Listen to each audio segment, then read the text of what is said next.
হে প্রিয় বোন, আজকে তোমাকে লক্ষ্য করে কিছু কথা বলবো। হে বোন, এমন এক মুহূর্তে তোমাকে লক্ষ্য করে এই কথাগুলো বলছি যখন সর্বত্রই ফিতনার ছড়াছড়ি, জাহেলিয়াতের আধারে গোটা সমাজ অন্ধকারচ্ছন্ন হয়ে আছে। কাফের মুশরিকরা মুসলিম নারীদেরকে নিয়ে ষড়যন্ত্র করছে। হে বোন, ইসলামে নারীর অবদান অনস্বীকার্য, কারণ মুসলিম নারীরাই হলো আদর্শ সমাজ বিনির্মাণের কারিগর। হে বোন, মুহাম্মদ সাল্লাল্লাহু আলাইহি ওয়াসাল্লামের শ্রেষ্ঠ উম্মতকে তোমরাই মাতৃত্বের ভালোবাসা দিয়ে লালন পালন করেছো। প্রজন্মের পর প্রজন্ম ধরে মুসলিম শিশুরা তোমাদের কোলেই বড় হয়েছে, তোমাদের হাত ধরেই বেড়ে উঠেছে। তোমরাই শিশুদেরকে আদর স্নেহ করে আদব আখলাক, ইসলামী সভ্যতা ও সাহসিকতা শিখিয়েছো। হে বোন, ইতিহাস সাক্ষী, উম্মার বড় বড় দুঃসাহসী মুজাহিদিন তোমাদের মতো মুসলিম নারীদের ঘরেই জন্মগ্রহণ করেছিল। উম্মার বড় বড় সাহসী বীরদের তোমরাই মাতৃত্বের ভালোবাসা দিয়ে লালন পালন করেছিলে। মুহাম্মদ বিন কাসিম, তারেক বিন জিয়াদ ও সালাহুদ্দিন আইয়ুবী রাহিমাহুমুল্লাহ এর মতো বড় বড় বীর মুজাহিদদের তোমরাই সাহসিকতা শিখিয়েছিলে, যার ফলে তারা ইতিহাস খ্যাত বীর হয়েছে, বিশ্বের প্রতিটি প্রান্তে প্রান্তে কালেমার ঝান্ডাকে সমুন্নত করেছে। হে বোন, ইমাম আবু হানিফা রাহিমাহুল্লাহ এর মতো যুগ শ্রেষ্ঠ ফকিহকে কে গর্ভে ধারণ করেছে?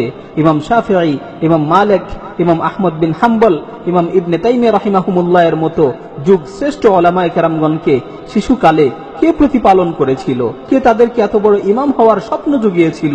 হে বোন, তোমরাই তাদেরকে উত্তম ভাবে প্রতিপালন করেছিলে, যার ফলে তারা যুগ শ্রেষ্ঠ আলেম হয়েছেন, জগৎ বিখ্যাত ইমাম হয়েছেন। হে বোন, আদর্শ সমাজ বিনির্মাণে মুসলিম নারীদের অনেক ভূমিকা রয়েছে। গোটা মুসলিম উম্মাহ মুসলিম মায়েদের কাছে চিরকাল ঋণী হয়ে থাকবে। হে বোন, কাফের মুশরিকেরা তোমার এই সোনালী ঐতিহ্যকে নষ্ট করার জন্য তোমার বিরুদ্ধে গভীর ষড়যন্ত্র করেছে।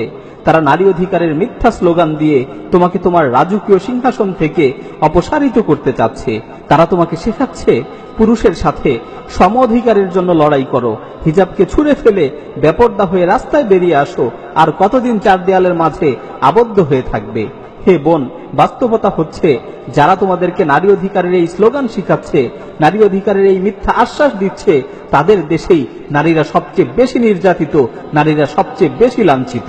বড়ই পরিতাপের বিষয়, যাদের দেশে নারীদেরকে পণ্য হিসাবে ব্যবহার করা হয়, যাদের দেশে নারীদের ভোগ সামগ্রী মনে করা হয়, যাদের দেশে নারীরা সবচেয়ে বেশি নির্যাতিত নিপীড়িত, সেই নির্লজ্জরাই আজ মুসলিম নারীদের নারী অধিকার শেখাচ্ছে। হে বোন, ইসলাম তোমাকে সম্মানের জীবন দিয়েছে, ইসলাম তোমাকে লাঞ্ছনার জীবন থেকে মুক্তি দিয়েছে।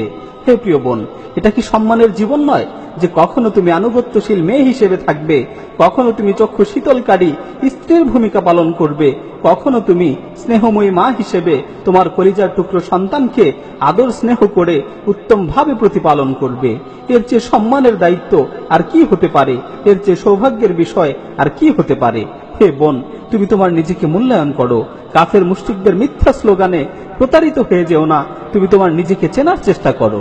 হে প্রিয় বোন, পরিশেষে তোমাকে লক্ষ্য করে বলছি, আর কতদিন তুমি জাহিলিয়াতের মাঝে ডুবে থাকবে?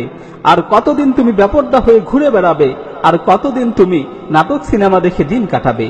আর কতদিন তুমি স্বামীর অভদ্রাচরণ করবে? হে বোন, এই উদাসীনতা আর কতকাল? আর কতদিন তুমি নামাজ না পড়ে ঘুমিয়ে থাকবে? আর কত সময় তুমি তোমার প্রতিপালককে ভুলে থাকবে? আর কত সময় তুমি তোমার প্রতিপালক সম্পর্কে উদাসীন হয়ে থাকবে? হে প্রিয় বোন, এই দুনিয়াতে তুমি কতদিন বেঁচে থাকবে?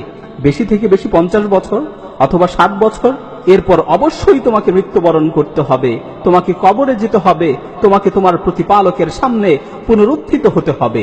অতঃপর হয়তো তুমি জান্নাতের অধিবাসী হবে অথবা জাহান্নামের অধিবাসী হবে। হে বোন, তুমি মনে রেখো, তোমার মৃত্যু অনিবার্য। মৃত্যুর ফেরেশতা তোমার কাছে অবশ্যই আসবে এবং তোমাকে যন্ত্রণাদায়ক মৃত্যুর স্বাদ আস্বাদন করতে হবে।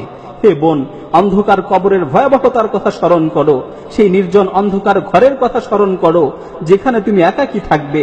সেই মুহূর্তটা কতই না কঠিন ও ভয়াবহ হবে। মুনকার নাকির তোমাকে এসে প্রশ্ন করবে, সেই প্রশ্নের উত্তরের ব্যাপারে তোমার কি প্রস্তুতি রয়েছে?